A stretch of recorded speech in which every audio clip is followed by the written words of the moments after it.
Hello Messi, ഇവിടെ കേരളത്തിൽ മലപ്പുറം ജില്ല അതുപോലെ കാസർഗോഡ് ജില്ലയിലൊക്കെ നിങ്ങൾക്ക് ഭയങ്കരമായിട്ട് ഫാൻസ് ഉണ്ട്. അവരൊക്കെ ഭയങ്കര ലോങ് ഫ്ലെക്സ് ഒക്കെ വെച്ചിട്ടുണ്ട്. നിങ്ങളെ ഭയങ്കര ഫാൻസ് പറഞ്ഞിട്ട് ഒരുപാട് യുവാക്കളൊക്കെ നിങ്ങളെ ഫ്ലെക്സ് വലിയ കട്ടൗട്ടൊക്കെ നിർമ്മിച്ചിട്ടുണ്ട്. അതിനെ കുറിച്ചിട്ട് എന്താണ് നിങ്ങൾക്ക് അഭിപ്രായം? എന്ത് കേരളത്തിലെ ഫാൻസിനെ കുറിച്ചിട്ട്?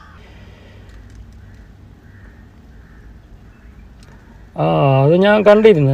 ഓർക്ക് എത്ര പറഞ്ഞാൽ മനസ്സിലാകുന്നില്ല. അതിൻ്റെ ആവശ്യം എന്തില്ല. ഈ കട്ടൗട്ട് എന്തിനു വെക്കുന്നത്? ആ പൈസ നിങ്ങൾ വല്ലതും ആര് പാപ്പത്തിന് കൊടുത്തില്ലെങ്കിൽ, പാവപ്പെട്ടവർ കൊടുത്തില്ലെങ്കിൽ നിങ്ങൾക്ക് അതിൻ്റെ പ്രതിഫലം കിട്ടട്ടെ. ഈ കട്ടൗട്ടെല്ലാം വെച്ചിട്ട് ഞങ്ങൾക്ക് എന്തോ ഒരു ഗുണം ഇവിടെ കിട്ടുന്നില്ല. ഞങ്ങൾ കളിച്ചാൽ ഞങ്ങൾ വിജയിക്കും, ഞങ്ങൾക്ക് കോടികൾ ഉണ്ടാക്കാൻ പറ്റും. നിങ്ങൾ ഈ ഉറക്കം കഴിഞ്ഞിട്ട് ഈ കട്ടൗട്ടും വെച്ചിട്ട് ഇപ്പോൾ രാവിലെ പള്ളിക്കും പോകാതെ നിസ്കരിച്ചിട്ട് ജോലിക്കും ഇങ്ങനെ ഉറക്കം തൂക്കി പോയിട്ട് നിങ്ങളെ ജീവിതം നഷ്ടപ്പെടുത്തരുത്. നിങ്ങൾ പണിക്ക് പോയിട്ട് ആ പൈസ ഉണ്ടെങ്കിൽ കുടുംബത്തിന് കൊടുക്കുക, അല്ലെങ്കിൽ പാവപ്പെട്ടവർ കൊടുക്കും. ഞങ്ങൾക്ക് നിങ്ങളെ കട്ടൗട്ടിൻ്റെ ആവശ്യമില്ല. മനസ്സിലായില്ല?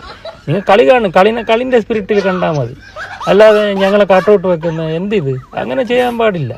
നമ്മൾ സാധാരണ നിങ്ങളെ പോലത്തെ മനുഷ്യന്മാർ ഞങ്ങൾ കഴിവുണ്ടെങ്കിൽ കളി ജയിക്കും. മനസ്സിലായില്ലേ? പണിക്ക് പോയി ഉറക്കം നിസ്കാരമെല്ലാം കഥാക്കിയിട്ട് നിങ്ങൾ TV ഒന്നും നോക്കണ്ട, കളിയൊന്നും കാണാൻ.